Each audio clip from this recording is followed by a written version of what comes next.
Hvala lepa, torej tudi vsem hvala lepa za obisk na tej izjavi za javnost ali pa tiskovni, kakor hočete.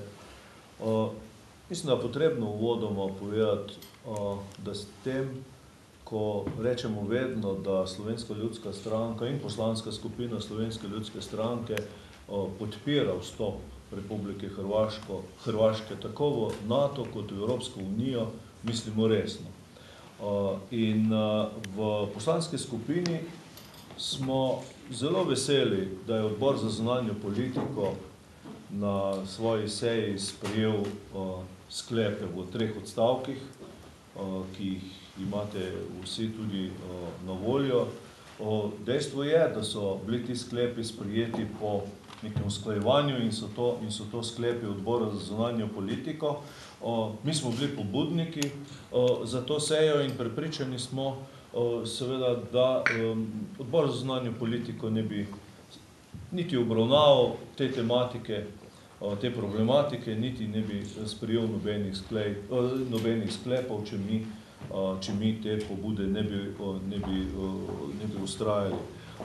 Podobno sem seveda prepričan, da te stiske z časom ob ratifikaciji oziroma dokončanju ratifikacije protokola o vstopu Hrvaške v zvezo NATO ne bi bilo, če bi katerakoli parlamentarna večina v preteklosti prisluhnila poslanski skupini SLS in Slovenske ljudske stranke v celoti in sprejela nek ustrezni dokument, mi smo ga imenovali resolucija o meji s Hrvaško, in bi na ta način definirala stališča do odprtih vprašanj z Republiko Hrvaško.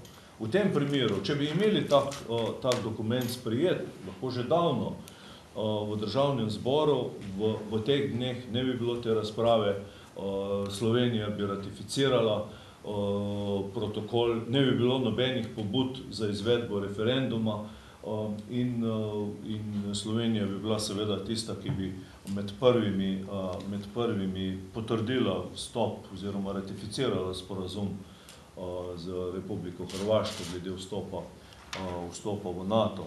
Tako pa je, zaradi tega, ker se to ni zgodilo, pa je potrebno vsa ta razprava, vso to usklajevanje.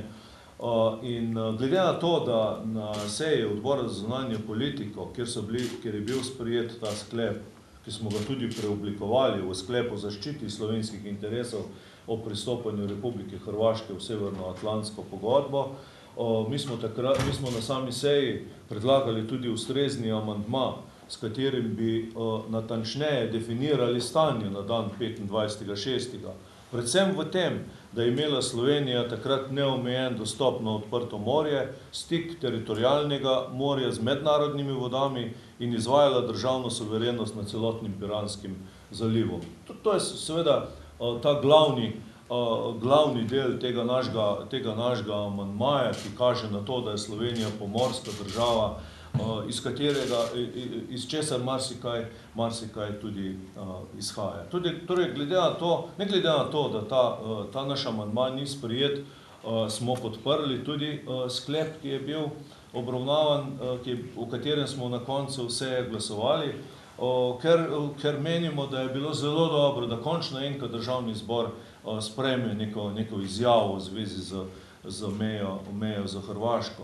Pričakujemo pa, da bo pri tem, ko pripravljamo podoben amandma, da se bo tudi koalicija dogovorila za podporo našemu amandmaju ali pa amandmaju oziroma dopolnilu, katerega bo uskladila z našo poslansko skupino. Torej, verjamemo tudi, to z gotovostjo lahko poudarim, da bo sprejetje nekega dogovorjenega dopolnila odvrnilo pobudnike referenduma od nadaljnjih aktivnosti. V to sem prepričan, saj bi bil referendum v tem primeru dejansko nepotreben.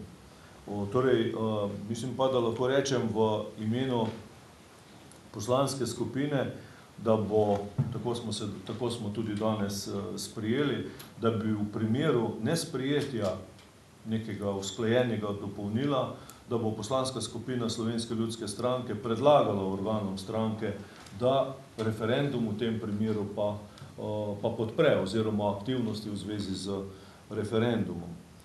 Tu bi rad rekel tudi to, da jaz sem prebral prej izjavo predsednika SDS-a, kjer predlaga predsedniku vlade, da pred sejo državnega zbora, verjetno jutri, skliče sestanek predsednikov vseh parlamentarnih strank in vodij poslanskih skupin. To pobudo podpiramo, ker verjamemo, da če kdaj, so sedaj seveda odločilni trenutki za uveljavljanje slovenskih nacionalnih interesov. Dejstvo je, da našega ozemlja ne bo ščitil nihče, ščititi ga moramo seveda sami. Hvala lepa.